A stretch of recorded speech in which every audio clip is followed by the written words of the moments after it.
Hey everyone, welcome back to my channel Beyond the Briefcase. I hope you all are doing well. So today we'll be discussing the consequences of Waqf bill which was recently passed by the parliament and what exactly is happening in Supreme Court with regard to the Waqf amendment bill. As you all know that various people they have filed petitions against this particular bill, opposing the bill, and there has been a lot of protests going on across various Indian states. And recently, various people targeted uh, public properties in the Murshidabad. That's a place which exists in West Bengal. And the Honorable Calcutta High Court, they asked CRPF to send their units in that particular place to control and to bring the peace back.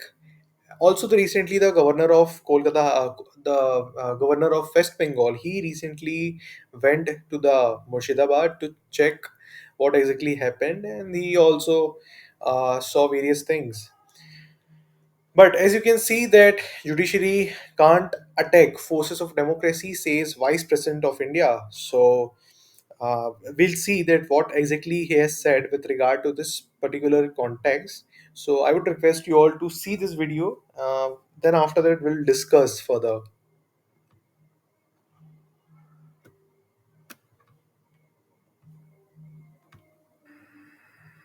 This oath is taken only by President and her appointees, the governors.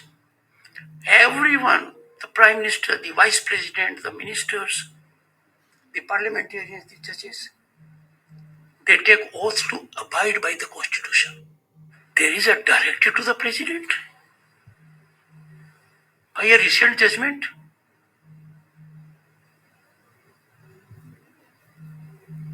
Where are we heading? What is happening in the country?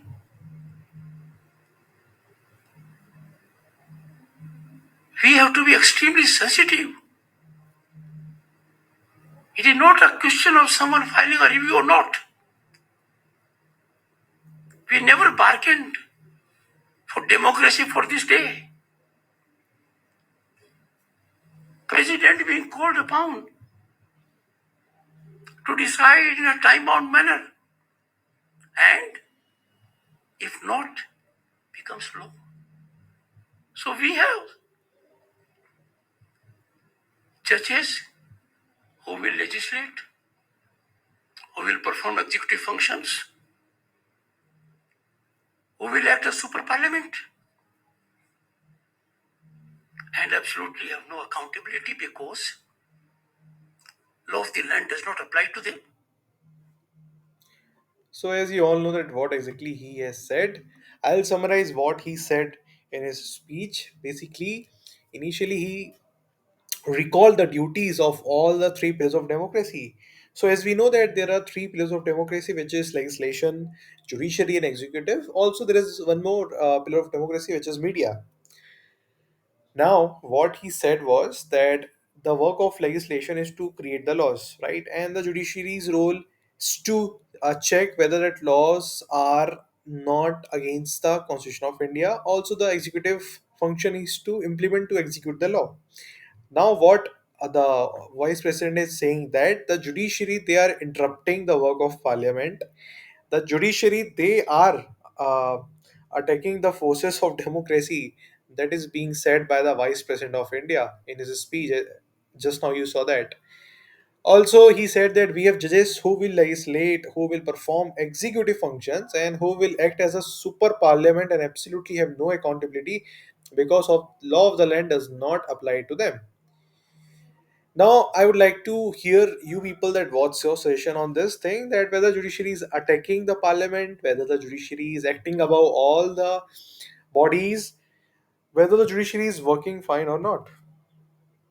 Also, he questioned the judiciary's timeline for president to take decisions and accusing it for acting as a super parliament. Basically, he is providing a tag to the Supreme Court that Supreme Court is acting as a super parliament. They are acting above the president and vice president of India as well. And he said the Supreme Court cannot fire a nuclear missile at democratic forces. So those are a very harsh word which he has used. And so basically, he was addressing Rajya Sabha interns on Thursday, and Mr. Dhankar held an extended critique of the judiciary, citing the manner of inquiry into the alleged recovery of semi-burned currency notes at the official residence of Judicial Yashwant Verma. Also, you must be knowing that they found around 15 CR cash from the official residence of Justice Yashwant Verma at his Delhi residence. And then after he was sent back to the Allahabad High Court, but currently he's not working because the probe is already going on about what exactly whether he was guilty or not. Also, the Mr. Dhankari alleged incursions by the judiciary into the domain of executive and parliament. So that's what we discussed, that he thinks that judiciary is overstepping. Judiciary is overreaching their power, and they are behaving like they are superior as compared to executive body and parliament. And his remarks comes after the Supreme Court sought to fix a timeline for the president and governors to grant assent to the bills reserved for the constitution. So again, you must be knowing that what exactly happened in the state of Tamil Nadu and why the Supreme Court has to give a judgment with regard to those particular matter. Now, this is what Mr. Dhankar said. Also, you all must be knowing that the Waqf Amendment Bill 2025, it aims to to improve governance, transparency, and accountability in managing Waqf properties. Also, the include which was introduced by the Parliament, that includes provisions to safeguard heritage sites, also to promote social welfare and to improve the economic and social status of Muslim women. Also, the bill against which we are seeing a lot of protest, that particular Waqf bill seeks to make Waqf boards, more inclusive by ensuring representation from different Muslim sections. And the critics are that, including opposition parties and Muslim organizations, have raised concerns about the bill, arguing that it undermines the rights of Muslims and it is unconstitutional in the eyes of law. So, following the same, today there's one more gentleman. He has attacked the judiciary. We'll see that what exactly he has said, and he's a member of parliament.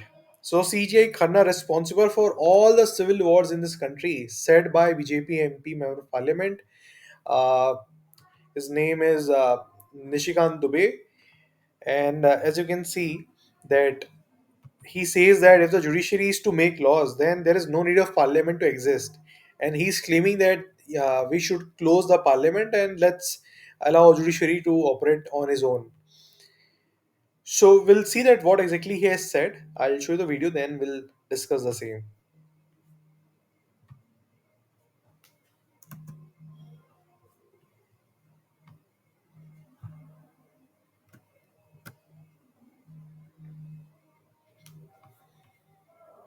जो appointing authority है उसको आप निर्देश कैसे दे सकते हैं? भारत के chief justice का अपॉइंटमेंट भारत का राष्ट्रपति करता है। इस देश का कानून भारत का पार्लियामेंट बनाता है। उस पार्लियामेंट को आप डिक्टेट करेंगे? 5 जज बेंच की, जो मैं आपको बताऊं कि नजीर की एक जजमेंट है, 1942 की प्रिवी काउंसिल की जजमेंट है। उसमें यह कहा गया कि जहां कानून नहीं लिखा हुआ है उसके बारे में यदि प्रिवी काउंसिल या सुप्रीम कोर्ट को जजमेंट देती है तो बात समझ में आती है। यहाँ पूरा जजमेंट लिखा हुआ है कि राष्ट्रपति का क्या अधिकार है, उपराष्ट्रपति का क्या अधिकार है, प्रधानमंत्री का क्या अधिकार है, हमारे पार्लियामेंट का क्या अधिकार है, हमारे सुप्रीम कोर्ट का क्या अधिकार है, हाई कोर्ट का अधिकार है। जब सब कुछ लिखत पढ़त पे है तो तुम नया कानून कैसे बना दिए? 3 महीना कहां से लेके आ गए कि राष्ट्रपति को 3 महीने के अंदर फैसला करना है? ये किस कानून में लिखा हुआ? इसका मतलब यह है कि आप इस देश को एनआरकी की तरफ ले जाना चाहते हो, और एनआरकी जो है इस देश में बर्दाश्त नहीं होगी। जब नया कानून आएगा, जब नया पार्लियामेंट बैठेगा, इसके ऊपर विस्तृत चर्चा होगी, और फिर से नेशनल जुडिशियल अकाउंटिंग सिस्टम जो हमने एनजेएसी बनाया था, जिसमें कि राष्ट्रपति का चुनाव कैसे होगा, प्रधानमंत्री का कैसे चुनाव होगा, वो तो संविधान में लिखा हुआ है, लेकिन आपके भाई भतीजावाद के आधार पर जज का चुनाव नहीं होगा। शेड्यूल कास्ट जज नहीं है, शेड्यूल ट्राइब जज नहीं है, ओबीसी जज नहीं है। मैक्सिमम 78-80% जो है, 78-80% जो है केवल और केवल जो है सवर्ण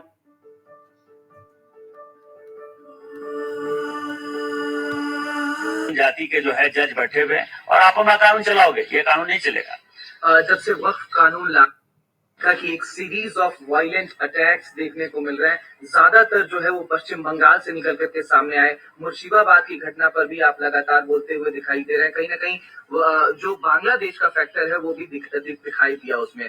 इसको लेकर के वक्फ कानून को लेकर के जब Now I'll summarize what this gentleman has said in his official statement. Waqf JPC जब So basically, he's saying that the Honorable Supreme Court, they don't have any power to dictate precedent to do any certain task, to perform any particular duty.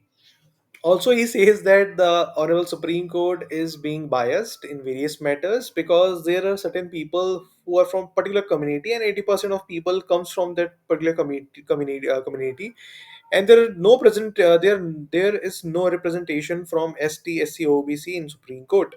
And he's telling that the collegium system which they have in Supreme Court, they choose certain particular people who are from different who are from particular backgrounds. So basically he's telling that there is a nepotism in Supreme Court as well.